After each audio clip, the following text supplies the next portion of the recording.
Hello friends, welcome back to our channel. இன்றைக்கி நம்ம நாகினி செவனோட ஒரு முக்கியமான அப்டேட்லாம் பார்க்குறோம். ஏன்னா ஒரு பிரபலமான ஒரு முக்கியமான ஆக்டர் வந்து பார்த்திங்கன்னா என்ட்ரி கொடுக்க போகிறாரு, சினிமா நடிகர். அது என்ன ஏதுங்கிறத டீட்டெயிலாக பார்க்கலாம். அதுக்கு முன்னாடி இது வரைக்கும் எடுக்கப்பட்ட நாகினி சீரியஸ்லேயே அதிக பட்ஜெட், அதாவது அதிகமாக செலவான ஒரு சீரியஸ்னால் அது கண்டிப்பாக நாகினி செவன் தான். அது மட்டும் இல்லை, இப்போ ஹிந்தியில் ஸ்டோரி படி பார்த்திங்கன்னா அதாவது நம்ம நாகினிக்கும் டிராகன் வில்லனுக்கும் வந்து பார்த்திங்கன்னா சண்டைலாம் போகிற மாதிரி வந்து காட்டியிருக்காங்க. அதில் ஹெல்ப் பண்ணுற மாதிரி ஒரு கேரக்டராக புதுசாக ஆக்டர் அக்ஷய்குமார் தான் வந்து பார்த்திங்கன்னா வந்திருக்காரு. இது என்ன ரீசனுக்காக அப்படின்னு பார்க்கும்போது, அவர் புதுசாக ஒரு பேய் படம் பூத் பங்களா அப்படின்னு ஒன்று ரிலீஸ் ஆகுது.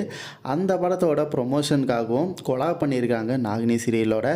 ஸோ அதுக்காக ஒரு சில எபிசோடில் வந்து பார்த்திங்கன்னா அவர் வந்து நாகினிக்கு ஹெல்ப் பண்ணுற மாதிரி வந்து பார்த்திங்கன்னா காட்ட போகிறாங்க.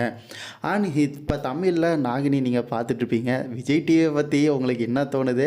விஜய் டிவியில் போகிற நாகினியை பற்றி மறக்காமல் கமெண்ட் பண்ணுங்கள்.